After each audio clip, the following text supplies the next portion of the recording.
One of the necessary evils of home ownership: trim touch-up painting. Most of the trim is pretty good, but there's spots, typically around doors, where the paint starts giving up. And you don't want to let this go, because then you're going to get into rotted wood and a lot more work. For the typical homeowner, no matter if you're used to painting or not, this is a fairly easy DIY project. And I'll show you a whole bunch of tips in order for you to succeed. The first thing you want to do is go to any place that sells paints and get these booklets. I've been told by a lot of people there's not a whole lot of difference between interior and exterior paint, but you want to make sure it says exterior if you're going to do this work that we're doing today on the trim and doors. You want to be able to match your paints, which is pretty important. Even if you painted it originally, weathering, touch-ups, you're not going to do the whole frame, or you're going to not do a whole area or all the trim. You want to make sure that the touch-up is representative of the current faded paint or the current state of the paint right now. Otherwise, it's going to stand out.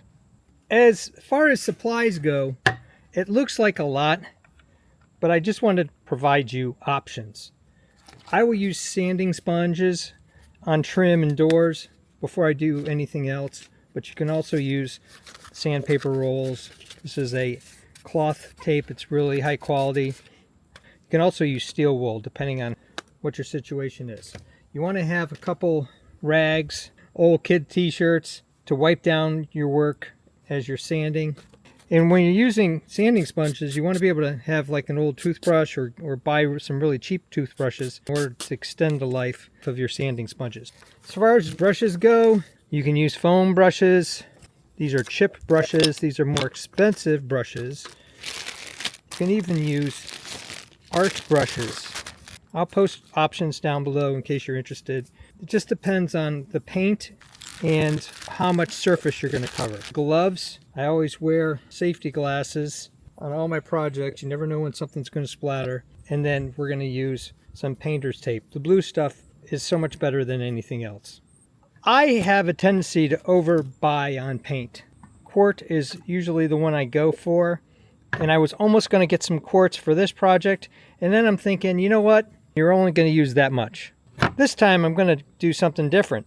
I'm going with sample colors. For a quart will run you anywhere between $22 and $25, or if you want to go high rent district, probably $30 up. But these are $6.96 at my local big box store. And then you just get the color you want. But the great thing about these is you probably just use the container on that day. You don't have to pour it off. You don't have to worry about having this hanging around. And then you have to decide whether or not you want to go semi-gloss or satin. Most trim is satin or flat. Semi-gloss is for the door.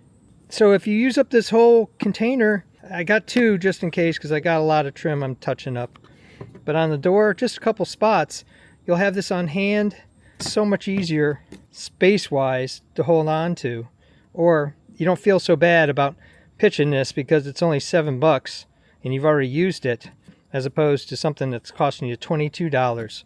I can get 3, maybe even 4 of these for the price of a high-quality paint in a quart container. Here are the color splotches that we decided on for the door and the molding, so I'll hold them up there so you can see. They're pretty good on the match. There's always shading on doors and as the sun goes around, so you want to do it in different conditions if you can before you decide on the paint you're going to get. I got the smaller samples, $7. That's a pretty good deal, and if you don't feel like really hit it on that one, you can go back and revisit and try to get it closer. This is a stairway on my front porch, and you really don't want to let this go too long, so you want to be able to scrape that all off, clean it up, reset those nails, whatever it takes to get this back in play before the weather goes bad, because all that's going to do is just deteriorate your wood, and it's not going to look nice. You want your house to look decent. I liked how well the box cutter worked on the door, that I'm going to do the same thing here with the paint. You could sand this all off. I think it just comes off faster and easier. Get some of this bigger stuff off with a straight edge box cutter This is a smaller version where I can extend the blade out a lot. You don't want to carve into the wood necessarily, you just want to focus on the paint.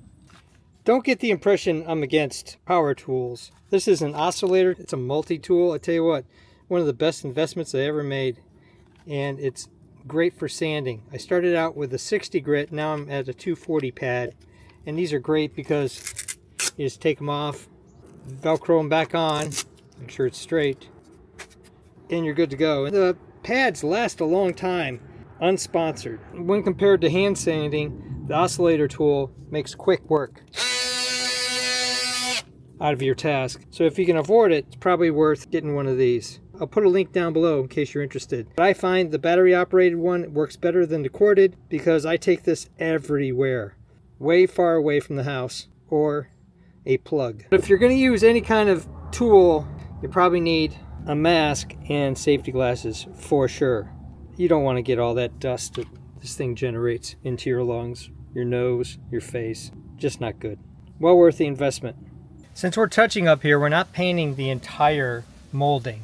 You have to decide how good of a painter you are. You may not want to put the tape on, weather stripping here. And I'm going to try freehanding it, and I'll show you the difference between the two. On this piece of trim, and I'll freehand it in and I'll show you the difference because it's already been painted on previously when it was painted. Just touching up the areas of the trim that really need it, and not the whole trim.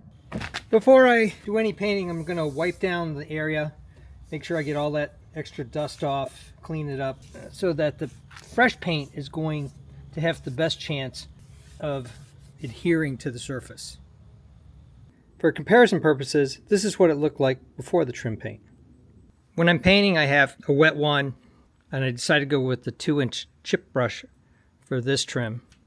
The great thing about these containers is you don't have to pour them into another container because you're probably going to use a good bit of this, and it's relatively clean. So you just take 1/4 inch maybe of paint. That's why I like having the tape up, because I can have a tendency to be a little messy. And you might have to do 2 coats or brush in the first all the way up and down and then go over it with another thinner coat. So I'll finish this up, do the front, and show you the results for the trim. Before, this is after. The next day, the paint's dry. All I got to do is pull up this extra tape. I've protected the stairs, and if for some reason I haven't, I can just scrape it away with my fingernail. A couple dollars worth of paint and a $1 to $2 chip brush, and you've made this good as new. This is nice and dry. The paint matching is perfect. This is a satin paint. I used a semi-gloss on the door because the door was a little glossy, but most trim seems to be satin based. The chip brush was the right answer for this surface. I got 2 of these containers and only used about 1/3 of one for all the trim I did around the house. But now I have this and another one on hand for future trim work that I have to do. So I won't have to go back to the store. I also like the fact that these are plastic containers. Sometimes the metal containers, they rust as they get older. For this plastic, hopefully the paint's gonna stir up and be fine. If not, it's only $7. I don't think I'm going to go back to the quart containers again, unless I have a big major project. But I've done all sorts of projects around the house. I did the runners on my Explorer, and I used just a little bit for that project, less than this, and now I have all this paint left over. So if you don't want a lot of paint left over, I think I'm going to go with the sample size every time to do the touch-up work. Here's the section where I didn't use the tape. It already had some paint on there. Real happy with how this turned out. You just have to have a little confidence and take your time cutting in the edge before you paint this way. All I have to do is pull off this tape. This allowed me to be a little more messy on this door barrier. And again, it's totally up to you. If you're more comfortable painting, you may not have to waste the time and the tape to do this. If you're less comfortable painting, don't have a lot of experience, this tape is definitely worth the effort because it keeps everything so much cleaner. Thumbs up and comments are always appreciated. Thanks for watching. If you're interested in making and breaking things, designs of all kinds, home repairs and home projects, I even do costumes, cosplay, and props. Check out my channel and please subscribe, because you never know what secret solution to an everyday problem you're gonna see.